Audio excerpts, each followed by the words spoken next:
تو ہم یہ سمجھ لیں کہ پہلے سود کی تعریف کیا ہے، اس کی ڈیفینیشن کیا ہے. مشہور فقی امام زیلی نے سود کی تعریف یہ کی ہے، فضل مال بلا عوض فی معارضت مال بمال.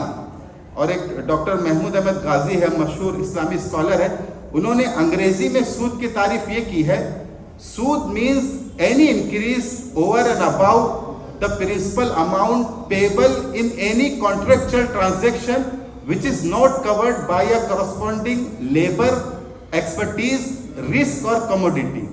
یعنی سود سے مراد وہ اضافہ ہے جو کسی واجب الادا رقم پر ادا کیا جائے اور اس اضافے کے مقابلے میں کوئی محنت، کوئی مہارت، کوئی رسک اور کوئی ساز و سامان موجود نہ ہو. اب اس کو مثال سے سمجھیے.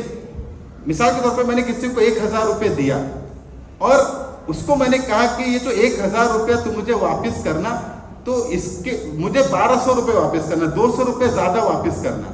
تو یہ 200 روپے آپ کس بنیاد پہ لے رہے؟ اسلام میں آپ اگر کسی سے پیسے کا مطالبہ کرتے ہیں، پیسہ لیتے ہیں، تو صرف 4 چیزوں کی وجہ سے آپ پیسہ لے سکتے ہیں. اس کے علاوہ آپ کسی سے پیسے کا مطالبہ نہیں کر سکتے. ہاں خوشی سے کوئی کسی کو دینا چاہے وہ دے سکتا ہے، لیکن مطالبہ جو واجب الادا ہو، ضروری ہو ادا کرنا، ویسا مطالبہ نہیں کر سکتے. صرف 4 چیزوں کی وجہ سے کر سکتے. ایک تو مزدوری کی وجہ سے، یعنی کسی مزدور نے کسی کے گھر میں کوئی کام کیا، کوئی پینٹنگ کا کام تھا، مرمت کا کام تھا، لیبر اس نے فراہم کیا، تو یہ لیبر کے بدلے میں آپ اس سے پیسہ مانگ سکتے ہیں.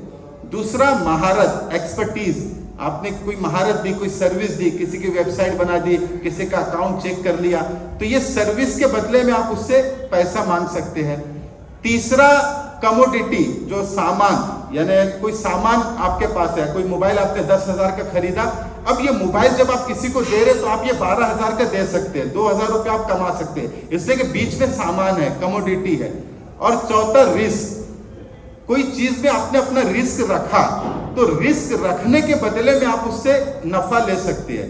تو یہ 4 چیزوں کی بدلے میں ہی آپ کسی سے پیسہ مانگ سکتے ہیں، اس کے علاوہ پیسہ نہیں مانگ سکتے. تو جب آپ 1000 روپے کسی کو قرض دے رہے ہیں اور 200 روپے زیادہ اس سے مانگ رہے ہیں، تو کس وجہ سے مانگ رہے ہیں؟ اس میں کوئی چیز نہیں ہے، نہ آپ نے کوئی مزدوری دی، نہ آپ نے کوئی اپنا رسک رکھا، نہ آپ نے کوئی سامان بیچ میں ہے، نہ کوئی آپ کی ایکسپرٹیز اس میں لگی، مہارت لگی، تو آپ کس بنیاد پہ مانگ رہے ہیں؟ اس لیے یہ سود ہے، یہ حرام ہے، یہ چاروں چیزوں میں سے نہیں ہے.